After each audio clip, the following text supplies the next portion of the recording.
अस्सलाम वालेकुम दोस्तों साथियों, मैं हूं समी इब्राहिम और आप देख रहे हैं समी इब्राहिम यूट्यूब चैनल। आज 3 जनवरी और जुम्मतुल मुबारक। बड़ी बड़ी मुबारक ख़बरें भी हैं हमारे पास। पाकिस्तान के लिए अच्छी जो ख़बरें हैं वो आपके साथ शेयर करेंगे। कुछ मुस्तकबिल का मंजरनामा अब क्लियर होता जा रहा है कि क्या होने क्या जा रहा है, पॉलिटिकली क्या होगा। इसके हवाले से बात करेंगे। जो आर्मी एक्ट में तरमीम है, पिछले कई दिनों से वीडियोस में वही चल रहा है क्योंकि इम्पॉर्टेंट बात है। उसका भी तज़किरा करेंगे। एक रीजनल में एक डेवलपमेंट हुई है, इराक़ में एक हमला हुआ है जिसके नतीजे में एक ईरानी सुप्रीम जो ऑफिसर है उनकी हलाकत हुई है, जिस पर ख़ित्ते में बड़ा एक है इस वक्त कशीदगी सी है। उम्मीद करते हैं कि ये कशीदगी कम हो जाएगी, लेकिन इसके पॉलिटिकल फॉल आउट ज़्यादा क्या हो सकते हैं, इस पर बात करेंगे। नवाज़ शरीफ साहब की जो आने वाली पॉलिटिक्स है वो क्या है, और ये जो सारा आर्मी एक्ट है इसमें तरमीम के मामले पर किस तरह नवाज़ शरीफ साहब की पार्टी ने जो अपना जो बयानिया दिया और नवाज़ शरीफ साहब किस तरह इस पर कन्विंस हुए कि मैं ये बात छोड़ दूँ, और आगे क्या उन्हें हासिल होने वाला है, इस पर भी आज हम बात करेंगे। बड़ी ज़बरदस्त है इन्फॉर्मेशन जो मैं आपके साथ शेयर करूंगा, लेकिन मेरी फिर इल्तिजा आपसे वही है इन तमाम मामलात पर बात करने से पहले कि आपने अगर अभी तक इस मेरे चैनल को सब्सक्राइब नहीं किया तो आप इसे सब्सक्राइब कर लें और बेल आइकन को भी क्लिक कर दें, ताकि जैसे ही मैं वीडियो अपलोड करूं आपको उसकी इत्तला मिल जाए। इस वीडियो को लाइक भी करें, इस वीडियो को शेयर भी करें। अब आ जाते हैं आर्मी एक्ट के हवाले से कि कौमी असम्बली में चला गया और फिर कायमा कमेटियों को भी चला गया, सेनेट में भी चला जाएगा और हफ्ते को कल ये इसकी बाकायदा अप्रूवल जो है वो हो जाएगी, और उसके बाद ये मामला वंस फॉर ऑल सेटल्ड हो जाएगा और ये यूनानिमस होने जा रहा है। ये मैं आपको बता रहा हूँ। मौलाना फजलुर रहमान ने थोड़ा सा आज उसमें अपना वज़न बढ़ाने के लिए, बहुत ज़ीरक आदमी है, बड़े तेज़ आदमी है, उन्होंने सोचा कि ये सारे तो वैसे ही लंबे पड़ गए हैं, लेकिन मैं ज़रा अपना कुछ थोड़ा सा वज़न उसको करूं, और वो उन्होंने कहा असम्बली में, और अब हुकूमती टीम उनकी तरफ जा रही है और हमें सोर्सेज ये बता रहे हैं कि वो भी इस मामले पर ऑन बोर्ड होंगे, और ये बहुत अच्छा है। इसमें एक जो खुशी की बात है पाकिस्तानियों के लिए कि तमाम पॉलिटिकल पार्टीज़ ने, चाहे वो पीपल्स पार्टी है, चाहे वो मुस्लिम लीग नवाज़ है, उन्होंने as national political party act किया है। और जो उनके ज़ाती, वो जिसे अंग्रेज़ी में कहा जाता है ना कि they rose above their personal likes and dislikes and differences, बिल्कुल वही बात हमें नज़र आई है।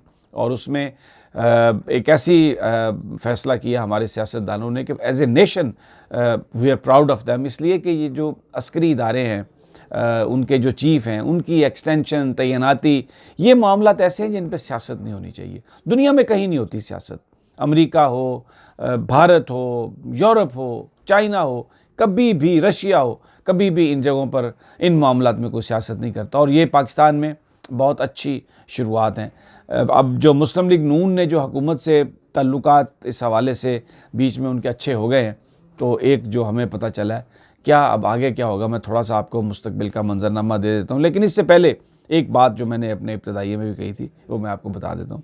नवाज़ शरीफ साहब इस बात को मानने के लिए तैयार नहीं थे, मरीम साहबा भी इस बात को मानने के लिए तैयार नहीं थी, और उन्होंने बाकायदा तौर पर कैंपेनिंग भी की है इससे पहले, वोट को इज़्ज़त दो, वीडियो स्कैंडल भी आए, सारा कुछ उन्होंने अपना भरपूर अंदाज में कोशिश की कि इस मामले पर बिल्कुल कन्फ्रंटेशन रखी जाए। लेकिन शहबाज शरीफ बीच में एमर्ज किए, इसके बाद दूसरे जो मुस्लिम लीगी कायदीन हैं वो एमर्ज हुए, और उन्होंने नवाज़ शरीफ साहब से कहा कि आप जनाब यहाँ से तशरीफ़ ले जाएँ। फिर वो एक पुरस्रारियत आई, ज़मानतों का सीज़न आया और नवाज़ शरीफ साहब बाहर चले गए। मरीम साहबा बाहर जाने वाली हैं और इस बात की तवक्को की जा रही है, इस बात की उम्मीद है कि मरीम साहबा भी बाहर चली जाएंगी। जो पार्टी के लोग थे उन्होंने नवाज़ शरीफ साहब को कन्विंस कर दिया, इतना ज़्यादा प्रेशर डाल दिया, इतना ज़्यादा उनके ऊपर कि जनाब आप इस मामले में अब रहने दें।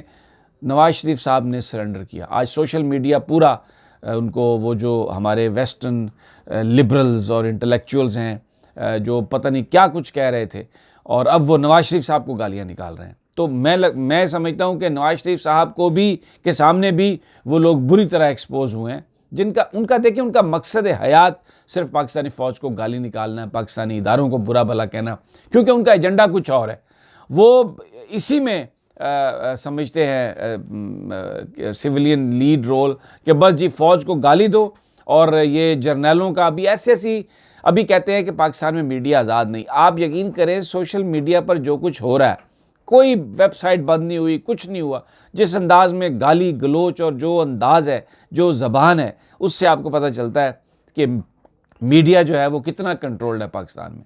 हर बंदे को इजाज़त है जो मर्ज़ी बोले, जो मर्ज़ी बात करे, और वो कर रहा है। तो नवाज शरीफ साहब का जो बयानिया था वो उनकी पार्टी के बोझ के नीचे दब गया। आखिर में अब देखें उनके साथ हुआ क्या है, हशर क्या हुआ। उन्होंने देखिए, जो इदारों को गाली निकालता है, जो अननेचुरल पॉलिटिक्स करता है, उसका अंजाम यही होता है।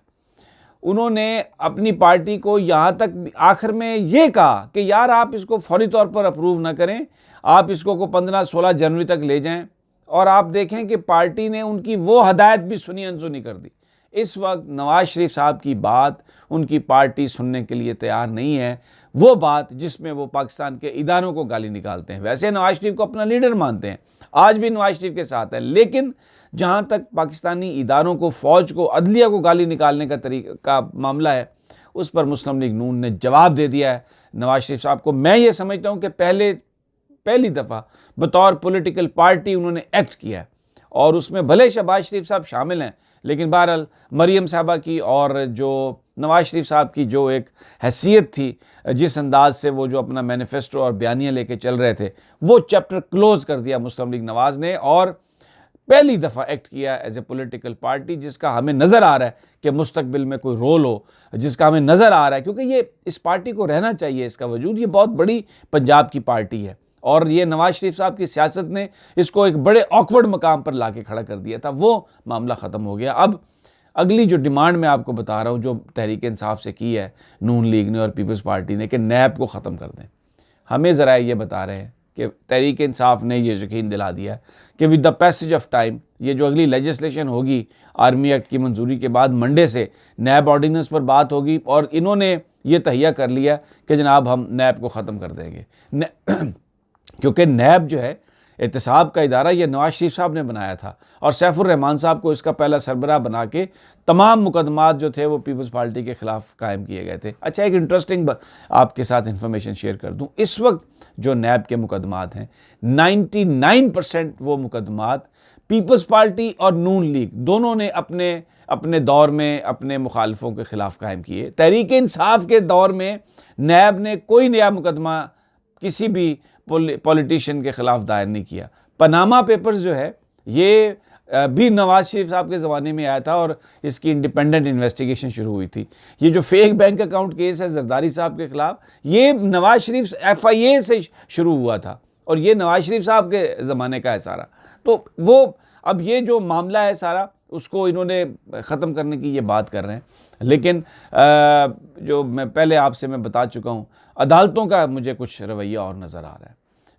जस्टिस अतर मीनुल्लाह साहब ने जो बात कही, अब ये जब अदालतों के सामने केस पेश होगा, तो ये जो सियासतदानों की ख्वाहिश है ना कि गलियाँ हो जान सुंजियाँ विच मिर्ज़ा यार फिरे, कि इनसे कोई करप्शन की बात ना करे, इन ब्यूरोक्रेट से कोई, जो इनके ख़ास ब्यूरोक्रेट्स हैं उनसे कोई ना पूछे, ये मामला इस तरह चलेगा नहीं। अदालत, मैं आपको ये मुझे बड़ा यकीन है कि अदालत जो है इस बिल को, ये जो पार्लियामेंट पास करने जा रही है, इसको स्ट्राइक डाउन करेगा, और ये जो ब्यूरोक्रेट्स को उसमें से निकाला गया है, और या जो दूसरे बिजनेसमैन को निकाला गया, ये एक डिस्क्रिमिनेटरी बिल है। या तो सब निकल जाएंगे, किसी के ख़िलाफ़ भी नहीं होगा, अगर होगा तो फिर सब के ख़िलाफ़ होगा। तो ये हमें नज़र आ रहा है कि ये अपोजिशन जो है वो बुनियादी तौर पर ये हुकूमत ने ये फ़ैसला उनके साथ मिलके किया, और इसको वो हासिल करने जा रही है। अब हम आ जाते हैं जो इस वक्त ख़ित्ते में जो सिचुएशन है।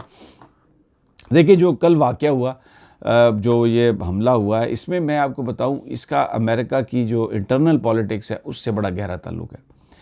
अगर आप जब प्रेसिडेंट क्लिंटन पर मुआवजे का मामला था, तो आप देख लें कि उस वक्त भी प्रेसिडेंट क्लिंटन ने भी ऐसा ही किया था। उन्होंने भी वो किया था, लॉन्च किया था एक मिसाइल अटैक इधर इराक़ पर।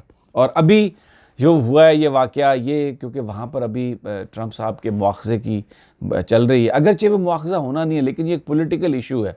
रिपब्लिकन पार्टी की हमायत को और जो वहाँ पर जिन्हें हम ये कहते हैं कि हॉक्स होते हैं, उनकी हमायत को इंटैक्ट रखने के लिए ये काम प्रेसिडेंट साहब ने किया है।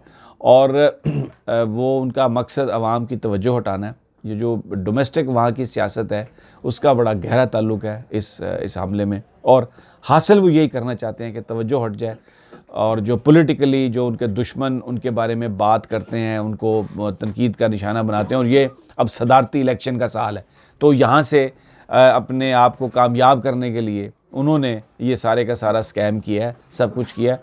ख़ित्ते में इसके बुरे असरात हो सकते हैं।